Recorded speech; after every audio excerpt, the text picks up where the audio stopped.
Well, returning feels a little bit like being an alien or a stranger or both.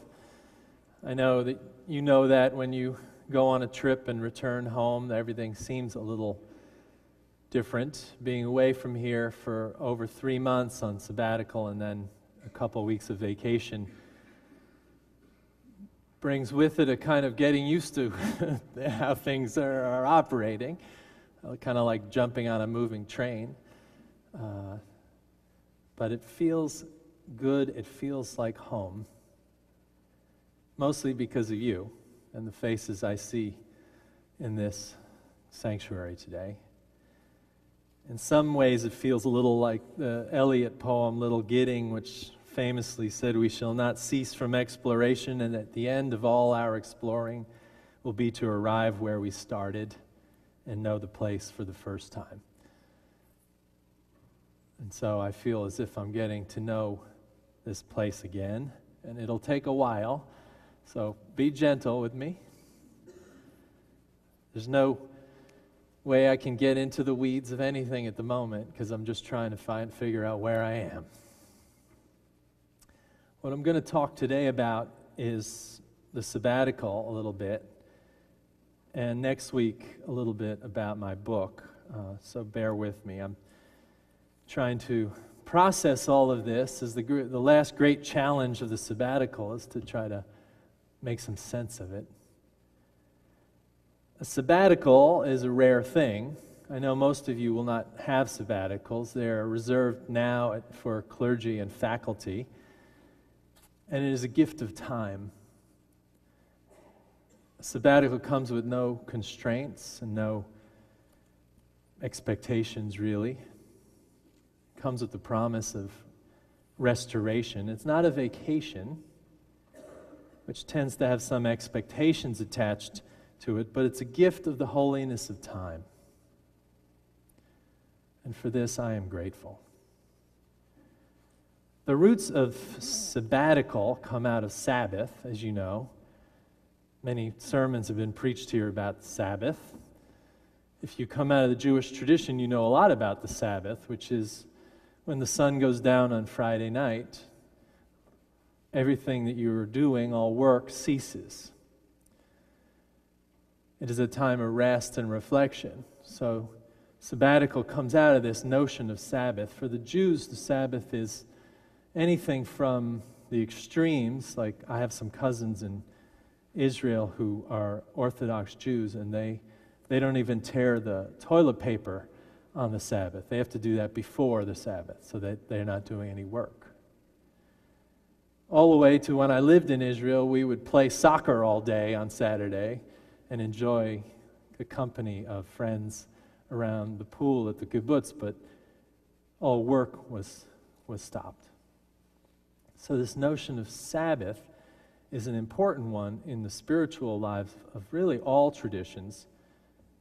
And it means at its core to cease and to rest, not to cease and desist, but to cease and to rest. And so this is the core of what it means to be on sabbatical, to cease and to rest. So I made a list of all the things I did on sabbatical. And I thought I'd read them to you, really. I'm not kidding, just so you get the scope of the whole thing.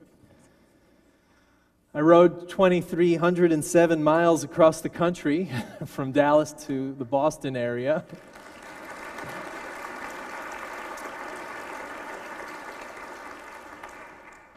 It was a solo bicycle journey, and it was quite a journey.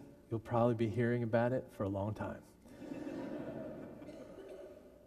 On that journey, we raised $28,000 for the Jericho Road Project.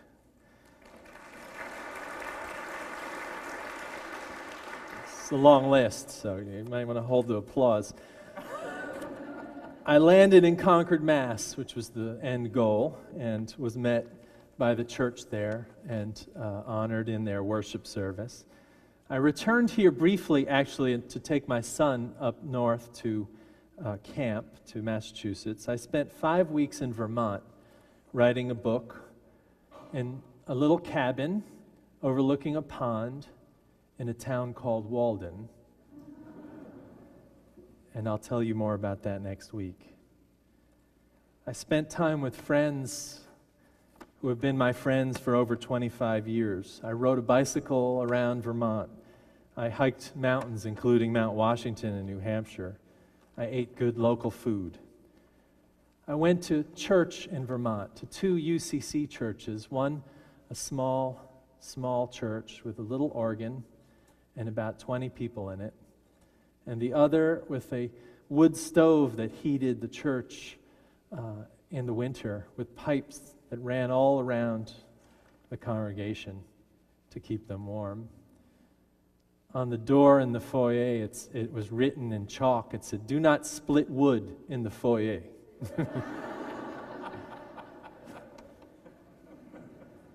I celebrated the 4th of July with friends I hadn't seen since college. That's difficult.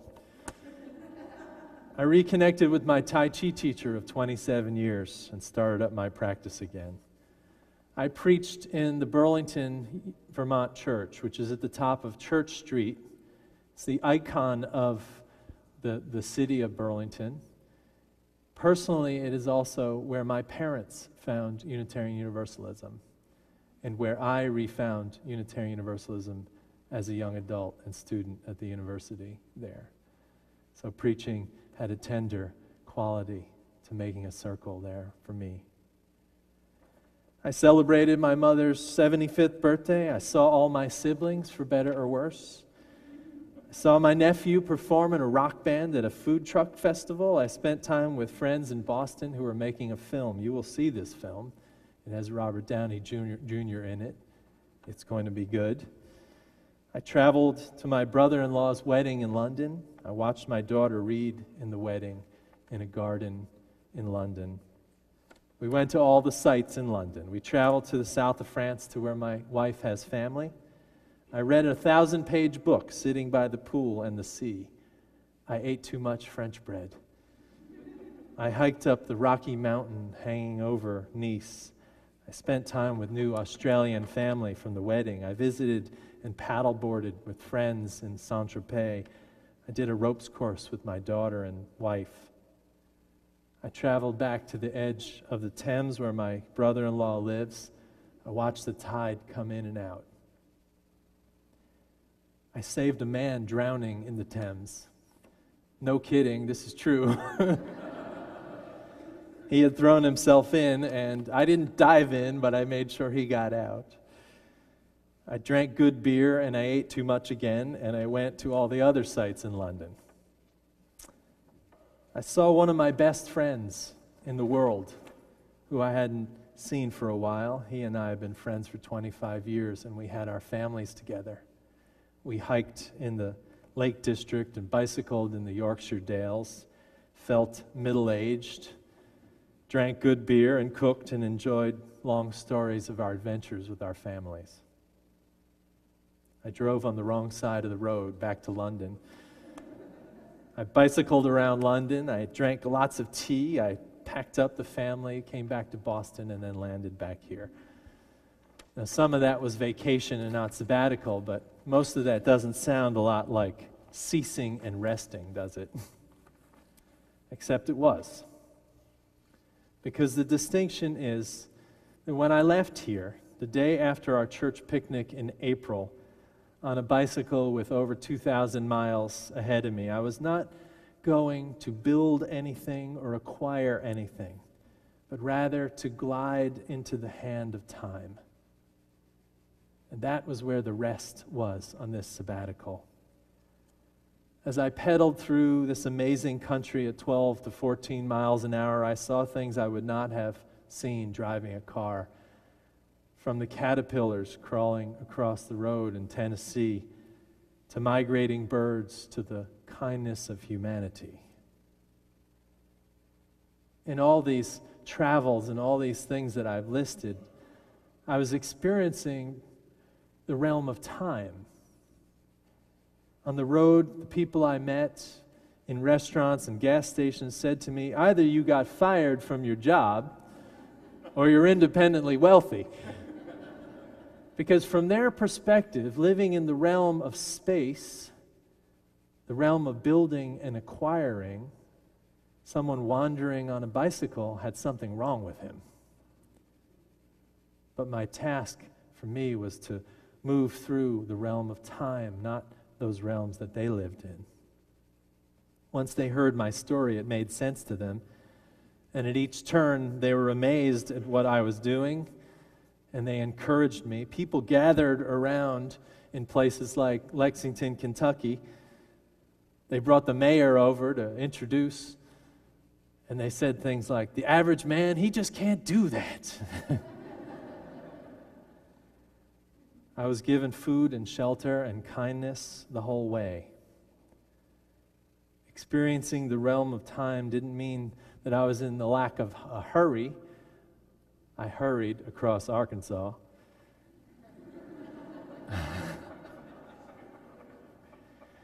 It was that I was at the mercy of the road and the people I met without the need of much, without the desire to gain anything but experience.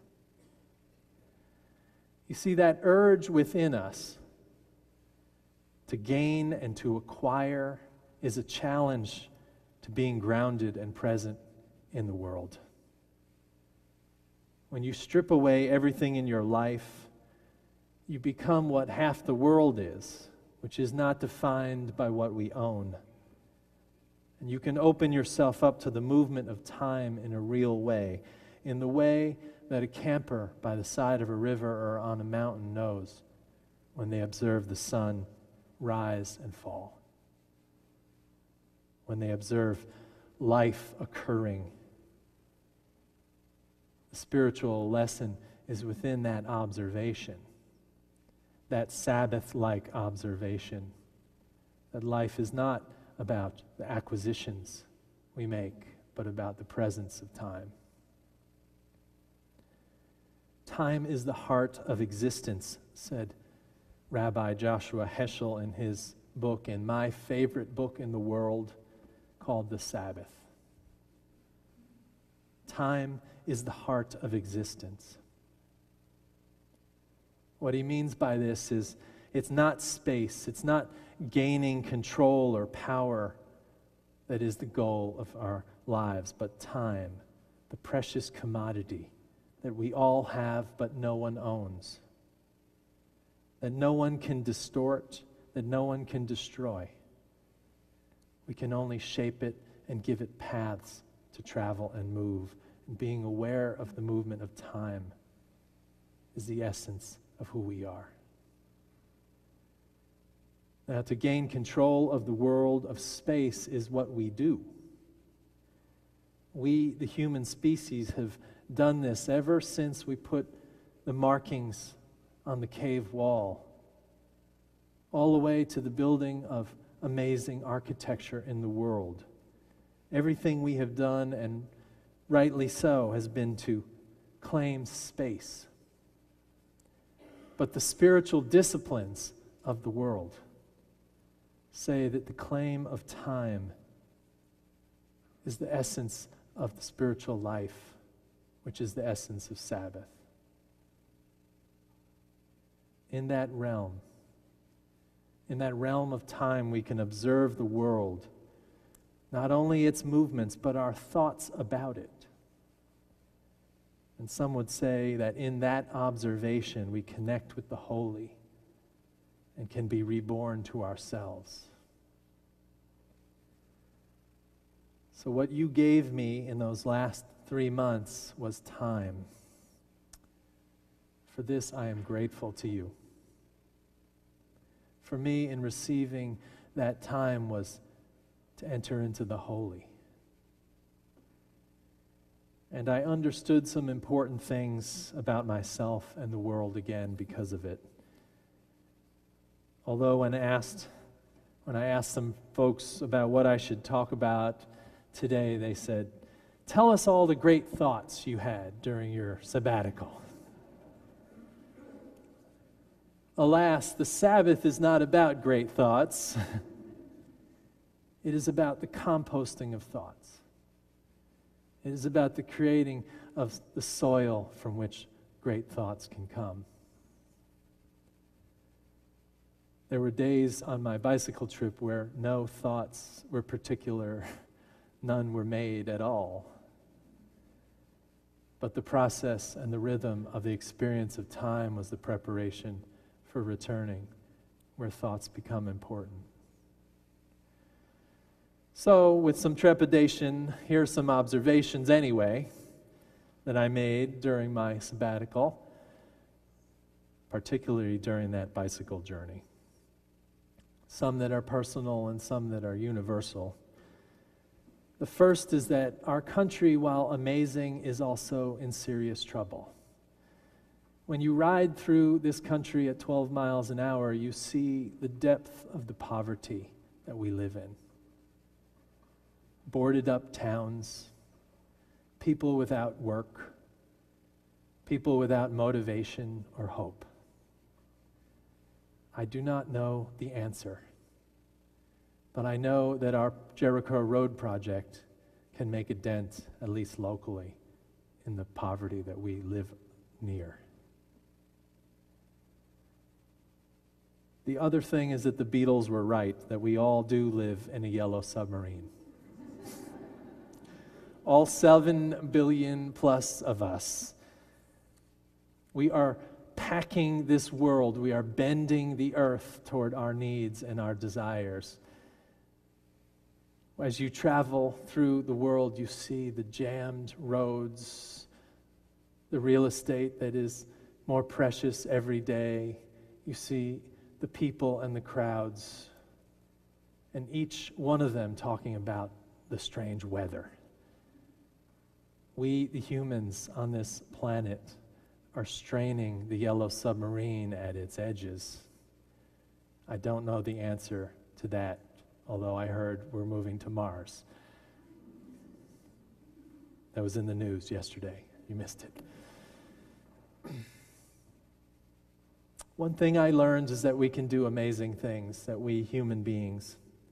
I met people on this bicycle trip, not only those who were devastated by the circumstances that they were in, but those who rose above them, that did amazing things, maybe for their personal selves. I met one man who went from 350 pounds to 200 by starting to ride a bicycle around the block one day at a time.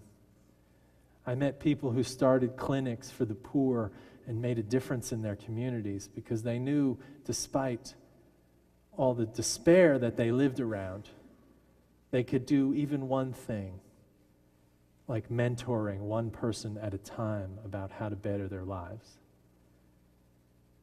We are an amazing people, and we are strong. I realize that we are also always outdoing each other. And there is a humility in this lesson, that there is always someone stronger, faster, smarter, out ahead of us. There will always be. So we have to relax a little bit in our ambitions. I realized this when I landed in Binghamton, New York. I was pretty tired by that time, and I had traveled quite a many miles. And I stayed with a young man named Greg. Greg worked in a bicycle shop. He had been a teacher, which he left his job to ride from Binghamton to the tip of South America. He rode for over a year and a half. So when I talked to him, I said, "Your journey puts mine in a little perspective." As we rode out from Binghamton on the way to the Catskills, he rode half the day with me. We talked about this, and we stopped, and he said, "It's okay. You do what you can. There's always someone stronger than you." And he told me that the day before he landed at the tip of South America at Land's End, he was sitting in a cafe, and another bicyclist rolled in, and they sat down, and they started talking. And the bicyclist told him he had been going for 6 years around the world on a bicycle. You can't win. So relax. I set out to test the theory that turning from a place of power to a place of powerlessness, from being a host to a guest, from being the receiver or giver to a receiver, was a way to deepen the soul, and I'm still learning about that. One thing is that it gave me the appreciation for those who are always vulnerable in my temporary vulnerability. It gave me an appreciation that we are all fragile spirits. We are always on the road at the mercy of storms and detours, that we live precariously privileged lives, which require more gratitude than we can ever muster. There were moments on my bicycle journey where my will was broken, where moments there that I almost didn't survive. I will tell you the truth, I didn't write those in the blog, so you didn't worry. Those moments led me to kneeling on the edge of the road, giving thanks for my life. Something I think we could practice more often. I went to test the theory that people are good, and they are. People are generous and kind and helpful and excited by those who try extraordinary things, but they are always helpful when you are in need. It's something we think we know, but we must know deep in our hearts. Human beings are good. And lastly, that ultimately wealth is not about money. This is a Sabbath answer to a question about what it means to be alive. That wealth is not about money, it is about being part of something bigger and knowing it. That there is richness in having nothing. That living without fear, the fear that can drag us into circles of despair, conquering that fear is a type of wealth that we all deserve. And to gain that wealth from time to time, we have to throw ourselves into the arms of the world, into the arms of God, to see the wonder of it all. What that looks like for you, I don't know. You will have to figure that out. The Sabbath means that we live in a way that we are not tossed around by the many forces in our lives that push and pull us. And ultimately, to do that, to live with a Sabbath mentality, is an internal decision. Not to be pulled in each direction, not to follow every shiny object, but to find ways to be grounded in the present moment, in time itself.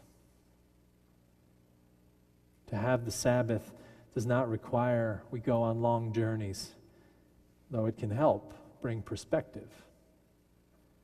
But it is a decision that we make each day to be dragged into the weeds of our lives or to be grounded and awake.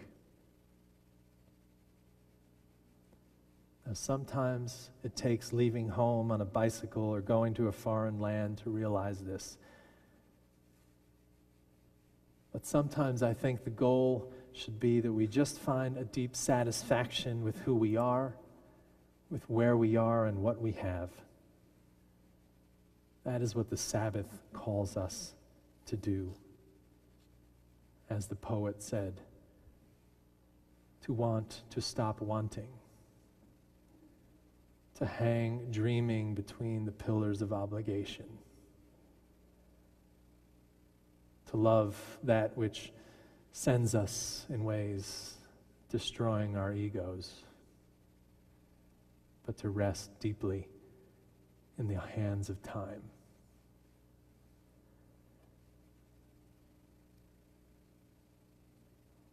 The rabbi says at the end of his book, there is a realm of time where the goal is not to have, but to be. Not to own, but to give. Not to control, but to share. Not to subdue, but to be in accord.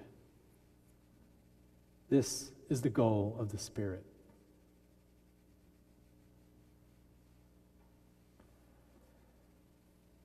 What might your Sabbath needs be today? What might you find in observing your soul and throwing yourself open to the world and reclaiming the realm of time, even as the urge to reclaim space presses itself into your soul?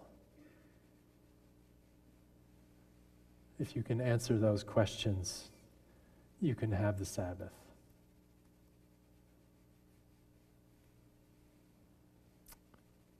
That's what I learned, at least for now. Next week, some more on faith, and then we move into the year together. I don't have a great ending to this sermon, so I'm just rambling at the moment, trying to find it, but to say it's so good to be back here. To begin again to see this place as if seeing it for the first time, with the spirit of the Sabbath in my soul. Amen.